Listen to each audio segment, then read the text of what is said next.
Today we are making a delicious stuffed flatbread. It's called paratha, and these are a really popular breakfast, brunch or snack, often made in lots of homes in India. We've grown up eating several different kinds of parathas. The most popular ones are stuffed with either potatoes or cauliflower or radish, called aloo paratha, gobi paratha or mooli paratha.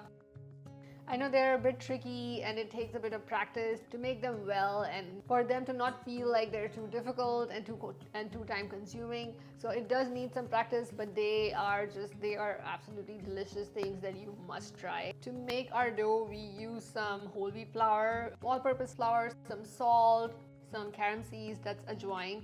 If you don't want to use those, you can use some cumin seeds or omit them. If you don't want to use all-purpose flour, you can use all whole wheat flour as well. Also, if you can get the chapati atta, which is the Indian whole wheat flour from an Indian store or from online, that will make the best parathas. It is much easier to make a dough out of it because it just quickly incorporates with the water. Then add some more water and mix that in. Keep adding water, a tablespoon or so at a time, and mix that in. Press with your spatula or your spoon while you're mixing so that you can see that the dough is coming together or not. Once the dough starts to come together a little bit and there isn't much dry flour left, now you can go in with your hands. Grease your hands really well. Also drizzle a little bit of oil on your dough mixture and then bring all of that together. Keep bringing it together and kneading a little bit for about a minute until the dough comes together and starts to get a little smooth. If it's too soft, you can add in a little bit more flour and knead that in. If it is too stiff, you can sprinkle a little water and mix that in and continue to knead it. This dough doesn't need too much kneading, but if you have time, do knead it for a minute or so longer so that it becomes really smooth. The smoother dough will be much easier to roll out. Then we cover this dough with a towel and let it sit for about 15 minutes to half an hour. This helps the gluten relax a little bit and also hydrates the flour. It also helps the flour absorb all of the moisture in the dough and become much more smoother. While the dough is resting, we can make our stuffing. That has some cooked chickpeas, some broccoli and some spices. I also use the stems of the broccoli that are not too hard. Just remove any brown or tough edges from the stem, chop it up and add to the food processor, then process it until all of the broccoli is chopped up. Then add your chickpeas, then add all of the ground spices, that's some ground coriander, garam masala, some salt, cayenne, some garlic powder.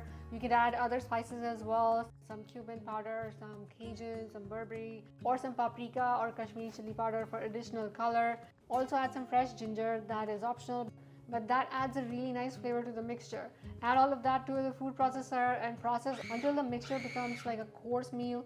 You want all of the chickpeas to break down. You don't want any large chickpea pieces or large broccoli pieces in the mixture. Once all of the mixture is processed, set it aside, and that is your filling. You don't have to cook it because the filling will cook when we cook our flatbread on the skillet. So set that aside and then prep your rolling out station. Remove the towel from the dough, add a little bit of flour and knead that into the dough to smoothen it out. Then divide it into equal pieces and roll them all out into a dough ball and set that aside. Cover the dough balls with a kitchen towel while you work on each flatbread. Now take one dough ball and sprinkle a little bit of flour on it, press it down a little bit and then roll it out with a rolling pin. You want to keep rolling it until it is about 5 to 6 inches in size. Then take a good helping of the broccoli chickpea mixture and put it in the middle of the rolled out dough. Then you seal it all up like a dumpling. You just bring all the edges together and seal it in the middle and then press it with your hand to flatten it. Also add a little bit more flour on both the sides while you press it with your hand and move it a little bit so that it sticks really well as flattens really well. If you try to roll it out immediately without flattening it, the dough might tear really easily. So you want to flatten it with your hand first for at least a few seconds and then start to roll it out with a rolling pin. Now you want to use much lighter pressure while rolling this out. Keep rolling it until the flatbread is thin enough to your preference and then set that aside and repeat for the rest of the dough balls. Now to cook these flatbreads, heat a skillet over medium high or high heat. Once the skillet is hot enough, add the rolled out flatbread to the skillet and let it cook for about 15 to 30 seconds or until it starts to bubble up a little bit. Then flip it and let it cook again for another 15 to 30 seconds. You can at this point drizzle a few drops of oil and continue to cook this flatbread until it has golden brown spots on both the sides. You can press it lightly with a spatula or with the spoon that you're using. Using the spoon will give you the pretty brown spots. Using a spatula will give you a larger flat brown spot. So basically use whichever way is easier for you. Once the flatbread has those spots on both the sides, remove it from the skillet and repeat for the rest of the flatbread.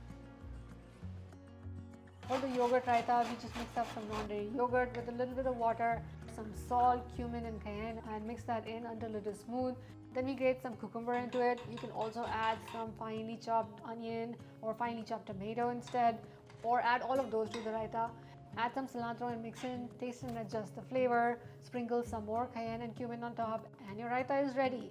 Also, you can make these ahead and freeze them and reheat them and eat them whenever you need them. They are a great side to any Indian dal or curry, or you can serve these as is with some raita, which is a yogurt dip, or some Indian pickles, usually a mango pickle or a mango chutney. My mom used to serve these with some raita and some fresh butter. That was the best way to eat parathas, but you do you. Serve them however you like them. You can also use these to make wraps instead of pita breads. You can use these to make quesadillas. They're basically a flatbread that you can use in various ways, and there are so many different ways to make parathas. Oh my god, I love parathas.